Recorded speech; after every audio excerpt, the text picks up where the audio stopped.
Hello guys, कैसे हैं आप सब लोग। लॉ एंड ऑर्डर की एपिसोड 21 के साथ हाजिर हो। तो लास्ट एपिसोड के एंड पे हमने देखा था रैन स्काई टावर के 50th फ्लोर पर पहुंच जाता है, जहां पर उसके सामने एक बॉस अपीयर होता है। लेकिन ये वाला बॉस भी बात कर सकता है। वो उससे कहता है, चलो शुक्र है कोई तो मिला मुझसे फाइट करने के लिए। मैं पता नहीं कितने ही सालों से यहाँ पर इंतजार कर रहा हूँ।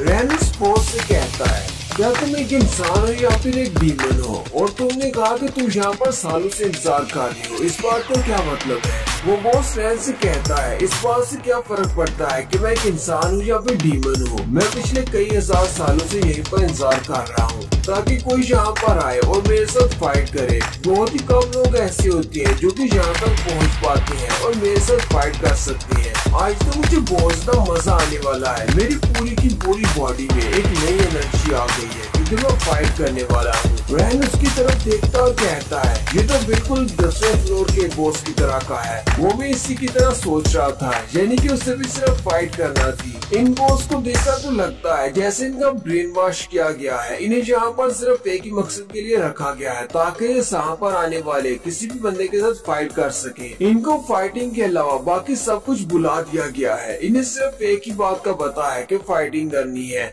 और साथ ही वो बॉस भी अपने पास से अपनी तलवार को निकाल लेता है और चिल्लाते हुए रैन से कहता है, चलो फाइट करते हैं, चलो जल्दी करो, फाइट करें। रैन से कहता है, अच्छा ठीक है, अगर तुम मेरे साथ फाइट ही करना चाहती हो तो फिर ठीक है, चलो फाइट करते हैं। बॉस जल्दी से एक जबरदस्त चीख मारता है और साथ ही उसकी बॉडी से उसकी एनर्जी रिलीज होती है और वो बड़ी स्पीड के साथ रैन के पास पहुंच जाता है और उस पर अटैक करता है। रैन उसके अटैक की वजह से पीछे की तरफ धकेला जाता है। रैन कहता है, ये वाला बॉस 10वें फ्लोर के बॉस से बहुत ज्यादा स्ट्रॉन्ग है। रैन कहता है, अब मुझे काफी ज्यादा डर लग रहा है कि 50th फ्लोर तो काफी ज्यादा मुश्किल है। क्या मुझे गिव अप कर देना चाहिए? क्या मुझे अभी वापस चले जाना चाहिए? क्या 50 फ्लोर ही मेरी लिमिट है? क्या मैं इससे आगे नहीं जा सकता? वो बॉस वहीं से खड़े खड़े अपनी तलवार की स्लैश लगाता है, लेकिन रैन भी अपनी तलवार को घुमाते हुए उसके अटैक को ब्लॉक कर लेता है। उसी वक्त बॉस से कहता है, चलो फिर रियल फाइटिंग स्टार्ट करते हैं। बॉस बड़ी स्पीड के साथ रैन के पास से गुजर जाता है अपनी तलवार को यूज करते हुए। उसी वक्त रैन को दिखाते हैं कि उसकी बॉडी पर एक बड़ा सा कट लगता है। रैन काफी ज्यादा जख्मी हो जाता है और वो नीचे गिर जाता है। बॉस से कहता है, बस यहीं पर रुक जाओ, तुम इससे आगे के फ्लोर पर नहीं जा पाओगे, तुम्हें यहीं पर रुकना होगा। तुम तो मुझे नहीं हरा सकते, तुम्हारे पास इतनी स्ट्रेंथ नहीं है कि तुम आगे के फ्लोर पर जा सको। रैन बहुत बुरी हालत में वहीं पर पड़ा होता है, उसकी पूरी बॉडी से ब्लड निकल रहा होता है। वो उससे कहता है, तुम्हें क्या लगा था कि बाकी के 49 फ्लोर्स की तरह मैं भी बहुत ज्यादा वीक हूँगा, लेकिन ऐसी बात नहीं है। मैं उनके मुकाबले में बहुत ज्यादा स्ट्रॉन्ग हूँ। और साथ ही वो हंसना शुरू कर देता है। लेकिन रैन भी फिर से उठकर खड़ा हो जाता है और उसे कहता है, तुम तो कुछ ज्यादा ही जल्दी जश्न मना रहे हो, मैं अभी तक मरा नहीं हूँ। हाँ, ये बात ठीक है कि तुम काफी ज्यादा स्ट्रॉन्ग हो और मैं भी इसी बारे में सोच रहा था कि गिव अप कर देता हूँ और यहीं से वापस चला जाता हूँ कि यही मेरी लिमिट है। लेकिन तुम बहुत ज्यादा एरोगेंट हो, इसलिए मुझे लगता है कि अब मुझे तुम्हें हराना ही पड़ेगा। रैन जख्मी हालत में उठकर खड़ा हो जाता है। बॉस से कहता है, चलो फिर ठीक है, हम लोग फाइट करते हैं। मैं तब तक तुम्हें मारूंगा जब तक तुम मर नहीं जाते। साथ ही बॉस अपने एक स्पेशल स्किल को एक्टिवेट करता है। उसके पीछे बहुत सारे छोटे छोटे पोर्टल्स ओपन होते हैं। उसकी स्पेशल स्किल का नाम असूरा फील्ड होता है। बॉस से कहता है, अब अगर तुम गिव अप भी करना चाहती हो तो तुम्हारे लिए बहुत ज्यादा देर हो चुकी है कि तुम्हारे पास बचने का कोई चांस नहीं रहा। शूरा फील्ड्स के पोर्टल्स के अंदर से बहुत सारी तलवारें निकलती हैं और वो सारी तलवारें रैन की तरफ आगे की तरफ जाती हैं रैन पर अटैक करने के लिए। बॉस से कहता है, चलो फिर देखो, अब मैं तुम्हें अपनी स्पेशल स्किल की पावर दिखाता हूँ। जबकि रैन भी अपने फैंटम स्किल को एक्टिवेट करता है और बॉस से कहता है, लगता है कि तुम मुझे कुछ ज्यादा ही अंडर एस्टिमेट कर रही हो। मैं इतना भी ज्यादा वीक नहीं हूँ जितना तुमने मुझे समझ लिया है। जैसे ही रैन अपने फैंटम स्किल को एक्टिवेट करता है, वो सारी की सारी तलवारें उसकी बॉडी के आर पार हो जाती हैं क्योंकि अब वो घोस्ट मोड में चला गया है। रैन कहता है, हालांकि तुम्हारा लेवल मुझसे काफी ज्यादा हायर है, तुम काफी ज्यादा स्ट्रॉन्ग हो, लेकिन मैं अपनी कॉन्फिडेंस को डाउन नहीं होने दे सकता सिर्फ इसी वजह से कि तुम स्ट्रॉन्ग हो। मुझे तुम पर अटैक करना होगा ताकि मैं तुम्हें हरा सकूं।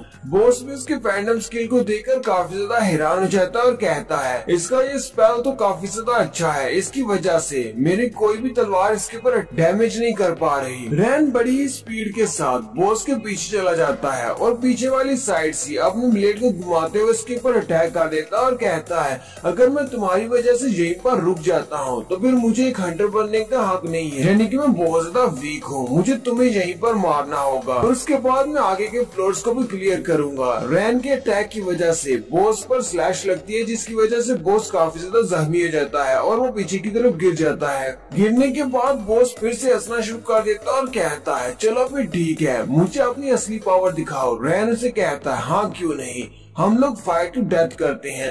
रैन अपने ब्लेड्स को लेकर जैसे उसके ऊपर अटैक करने लगता है उसी वक्त दिखाते हैं बॉस की बॉडी से बहुत ज्यादा एनर्जी निकलती है और रैन ऊपर की तरफ उछल जाता है और साथ ही रैन का फैंटम इफेक्ट भी कैंसिल हो जाता है। रैन भी ये देखकर काफी ज्यादा हैरान हो जाता है और कहता है मेरा फैंटम इफेक्ट कैसे खत्म हो गया। यही बार बॉस की तरफ दिखाते हैं बॉस ने अपने एक और स्पेशल स्किल को एक्टिवेट किया होता है। उसके पास एक ऐसा स्पेशल स्किल होता है जिसकी मदद से वो किसी भी दूसरे ओपोनेंट के स्पेशल स्किल को कैंसिल कर सकता है, जैसे कि रैन के फैंटम को उसके सर के ऊपर बहुत सारी आंखें निकल आती हैं। बॉस के स्पेशल स्किल को द आईज ऑफ मैजिक कहा जाता है। उसके सर पर जैसे ये आंखें निकलती हैं उसके सामने चाहे कोई भी अपोनेंट है उसके पास अगर कोई भी इफेक्ट उसने एक्टिवेट किया हुआ है वो डीएक्टिवेट हो जाएगा। रैन भी ये देखकर काफी ज्यादा चौंक जाता है और कहता है बॉस के स्पेशल स्किल के सामने मैं कोई भी अपना स्पेल यूज नहीं कर पा रहा, ना तो मैं हीलिंग एबिलिटीज को यूज कर पा रहा हूँ और ना ही मैं अपने फैंटम स्किल को यूज कर पा रहा हूँ। बॉस भी उसे कहता है तुम्हारी वजह से मुझे आइज ऑफ मैजिक को यूज करना पड़ा, आज तक किसी के सामने मुझे इसे यूज नहीं करना पड़ा, तुम तो काफी ज्यादा स्ट्रॉन्ग निकले,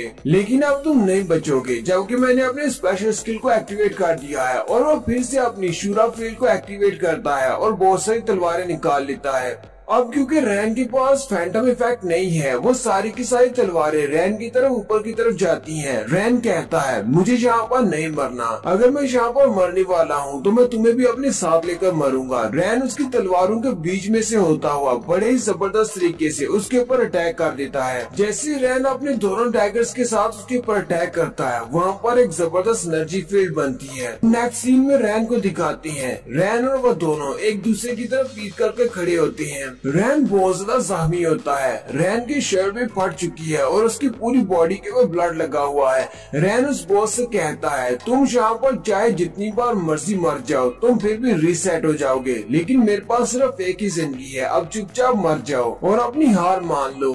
और साथ ही दिखाते हैं रैन के अटैक की वजह से बॉस का सर कट जाता है और साथ ही बॉस डिसअपियर होना स्टार्ट हो जाता है, यानी कि रैन ने इस बॉस को हरा दिया है। मरने से पहले बॉस से कहता है मेरे पास बहुत सारी मेमोरीज हैं लेकिन वो बहुत ज्यादा ब्लरी है, मुझे कुछ भी ठीक तरह से याद नहीं। मुझे कहा गया था कि इस जगह की रक्षा करनी है, मैं कब से यहीं पर हूँ। और वहीं पर नीचे ग्राउंड के ऊपर पानी होता है, ग्राउंड के ऊपर उस पानी के अंदर उस बॉस की रियल बॉडी को दिखाती है कि कभी वो भी इंसान हुआ करता था और साथ ही वो वहाँ से डिसअपियर हो जाता है। विंडो ओपन होती है और उसे कहा जाता है कंग्रेचुलेशन, तुमने बॉस को हरा दिया है। रैन कहता है ये टावर तो टावर ऑफ सीक्रेट है, यहाँ पर बहुत सारे सीक्रेट्स हैं, यहाँ पर कितने ज्यादा पावरफुल मॉन्स्टर्स हैं। रैन कहता है पता नहीं मुझे यहाँ पर क्यों भेजा गया है इन सारे मॉन्स्टर्स के साथ फाइट करने के लिए, या तो वो लोग चाहते हैं कि मैं इन सारे मॉन्स्टर्स के साथ फाइट करके बेहतर बन जाऊं, लेकिन जितने मैं ऊपर की तरफ जाता हूँ मेरे जहन में उतने ज्यादा सवाल बढ़ते जाते हैं। रैन कहता है चलो खैर मुझे भी यहाँ से निकलना होगा क्योंकि जितनी मेरे पास स्ट्रेंथ है मुझे नहीं लगता कि मैं 60th फ्लोर के बॉस को हरा सकता हूँ। रैन जल्दी से अपने सिस्टम में जाता है और डंजन से बाहर जाने के ऑप्शन को सिलेक्ट करता है। रैन कहता है अगली बार जब मैं यहाँ पर आऊंगा तो मुझे इस टावर के सीक्रेट्स के बारे में जानना है कि इस टावर के अंदर ऐसे कौन से राज छुपे हुए हैं। फिर रैन वहाँ से गायब होकर वापस उस जगह पर आ जाता है जहाँ पर डोरिस है। डोरिस इसे देखकर काफी ज्यादा खुश हो जाती है और कहती है, ब्रदर तुमने तो बहुत ही अच्छा किया। हालांकि स्काई टावर में ये तुम्हारा पहली बार है, लेकिन फिर भी तुमने यहाँ पर आकर 50th फ्लोर तक सारे फ्लोर्स को क्लियर किया है। रैन जैसे वहाँ से वापस आता है तो रैन की पूरी बॉडी फिर से नॉर्मल हो चुकी होती है। डोरिस से पूछता है, ये क्या हुआ? मेरी पूरी बॉडी पर बहुत सारे काट लगे हुए थे, लेकिन ये ठीक कैसे हो गई? डोरिस उसे कहती है, क्योंकि तुमने 50 लेवल तक सब लेवल्स को क्लियर किया है, इसी वजह से तुम्हें बहुत ज्यादा पावर मिली है। यहाँ पर आने पर तुम्हारी बॉडी को फिर से हील कर दिया गया है। हमारा ये स्पेशल स्काई टावर और इसका इवोल्यूशन मोड ये तुम्हारे लिए एक्सपीरियंस को हासिल करने के लिए होता है। वहाँ पर तुम्हें जो कुछ भी होता है, यानी कि जितने भी कट्स वगैरह लगते हैं, वो बाहर आने पर तुम्हारे एक्सपीरियंस में चेंज हो जाते हैं और उसी के साथ ही तुम्हारी बॉडी स्ट्रेंथ भी चेंज हो जाती है और तुम्हारी हेल्थ रिकवर हो जाती है।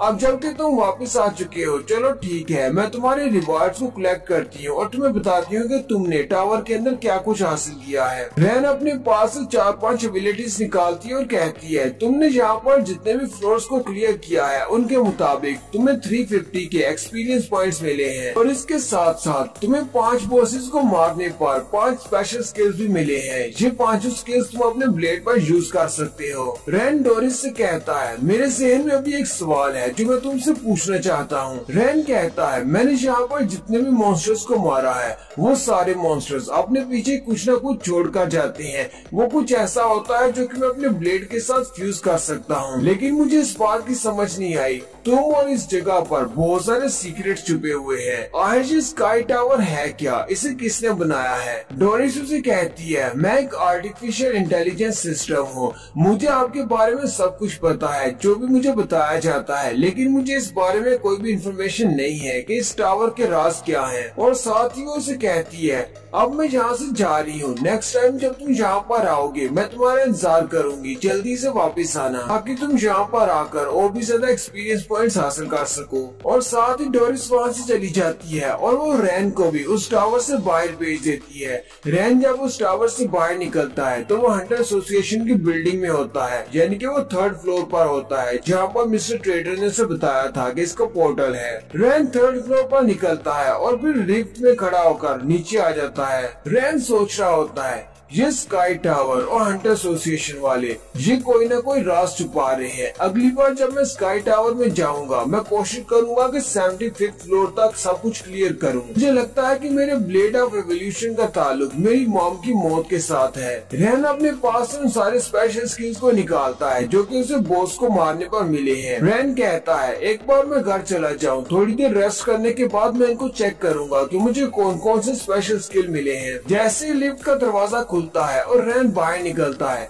सामने एक बंदा खड़ा होता है। ये वही आर्किटेक्ट है जो कि फ्लेम ड्रैगन गिल्ड का वहाँ पर बैठा इंतजार कर रहा था। वो रैन का इंतजार कर रहा था। वो उसे कहता है, ग्रीटिंग्स, मैं तुम्हारा कब से यहाँ पर इंतजार कर रहा था, क्या तुम्हारा ही नाम जेंग रैन है? रैन उसे कहता है, हाँ मेरा नाम रैन है। वो बंदा उसे कहता है, मैं सीजेन गिल्ड का वाइस प्रेसिडेंट हूँ, मैं यहाँ पर तुम्हारा इंतजार कर रहा था और मैं एक आर्किटेक्ट हूँ। रैन उसे वहाँ पर देखकर काफी ज्यादा हैरान हो जाता है और कहता है, ये तो एक और आर्किटेक्ट है, लेकिन ये यहाँ पर क्या कर रहा है? इसे कैसे पता कि मैं यहाँ पर निकलने वाला हूँ?